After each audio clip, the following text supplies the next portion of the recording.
Hello bachcho, let's read the question. The question says, so the first one is, show by a chemical reaction with water that Na2O is basic oxide and Cl2O7 is an acidic oxide. And the second question is, name a species that will be isoelectronic with each of the following atoms or ions, that is F minus and Ca2 plus. So here the key concept is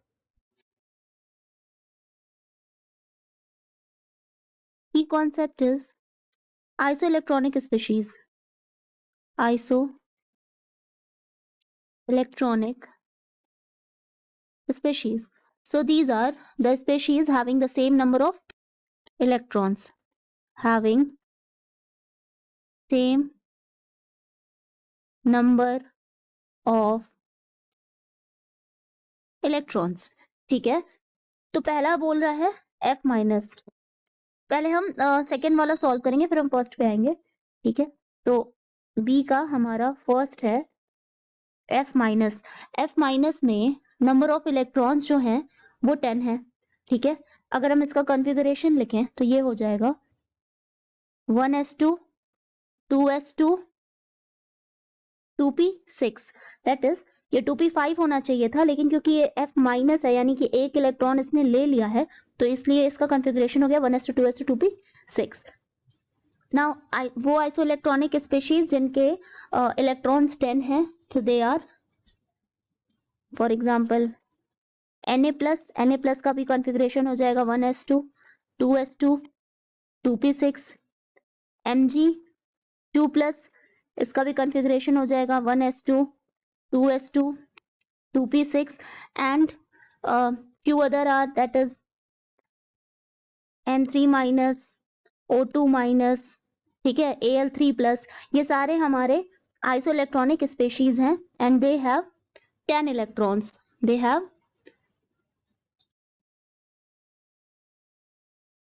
10 electrons each. They contain 10 electrons each. Now the second one is Ca2+. तो Ca2+ के का configuration हो जाएगा 1s2 2s2 2p6 3s2 3p6. ठीक है, यहाँ पर 2 electron का रिमूवल हो गया है, तो इसलिए यहाँ पर कितने इलेक्ट्रॉन्स आ जाएंगे? कैल्शियम के यहाँ पर 18 ही आ पाएंगे. एटॉमिक नंबर कितना होता है? 20 होता है, लेकिन 2 इलेक्ट्रॉन्स क्योंकि निकल गए हैं, तो इसलिए यहाँ पर जो कॉन्फ़िगरेशन हो जाएगा वो हो जाएगा 1s2 2s2 2p6 3s2 3p6. And इसके आइसोइलेक्ट्रॉनिक स्पीशीज अगर हम देखें तो ये हो जाएगा K+. इसका भी कॉन्फ़िगरेशन हो जाएगा 1s2 2s2 2p6 3s2 3p6. and other examples are S2-. एर्गॉन का कॉन्फ़िगरेशन भी यही होगा. तो इन सब में जो इलेक्ट्रॉन्स होंगे दे आर 18 इलेक्ट्रॉन्स ईच. की species that will be isoelectronic with, तो F माइनस के साथ जो स्पीशीज आइसोइलेक्ट्रॉनिक है वो है Na+, Mg2+. ठीक है, and species which are isoelectronic with Ca2+, तो Ca2+ के साथ है K+, S2-, Ar. तो यहाँ पर इलेक्ट्रॉन्स कितने हैं? 10. एंड यहाँ पर इलेक्ट्रॉन्स है 18. नाउ फर्स्ट क्वेश्चन पे आते हैं. तो फर्स्ट क्वेश्चन में पूछ रहा है कि हमें केमिकल रिएक्शन दिखाना है जहां पर जो Na2O है वो बेसिक ऑक्साइड है, ये दिखाना है. ठीक है, वाटर के साथ रिएक्शन कर रहा है. एंड Cl2O7 जो है वो एसिडिक ऑक्साइड बन रहा है. तो फर्स्ट का हमारा इक्वेशन होगा रिएक्शन ऑफ, तो सबसे पहले Na2O का रिएक्शन करते हैं वाटर के साथ. ठीक है, तो वाटर के साथ रिएक्शन हो रहा है, तो हमारा रिएक्शन हो जाएगा Na2O प्लस H2O, ये बनाएगा 2NaOH. यानी इस रिएक्शन से हमें पता चला कि NaOH फॉर्म हो रहा है which is a strong base है. तो इट मीन्स कि ये जो हमारा है ये बेसिक ऑक्साइड है. This is basic oxide. ठीक है, यानी Na2O हमारा बेसिक ऑक्साइड है. नाउ सेकेंड रिएक्शन कराते हैं,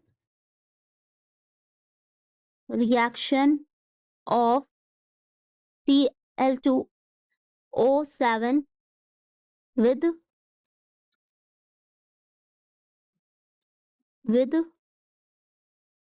water हो जाएगा Cl2O7 plus H2O, it will give 2HClO4, ठीक है। एंड जो हमारा HClO4 है ये एक स्ट्रॉन्ग एसिड है, ये एक स्ट्रॉन्ग एसिड है, इसका मतलब ये हमारा एसिडिक ऑक्साइड है, ठीक है। तो एसिडिक और बेसिक नेचर पता चलता है लिटमस पेपर से, ठीक है। इस रिएक्शन को देखेंगे तो यहाँ पर ये जो NaOH है ये बेसिक इन नेचर है क्योंकि ये स्ट्रॉन्ग बेस है, एंड इस रिएक्शन में जो हमारा HClO4 है वो एक स्ट्रॉन्ग एसिड है।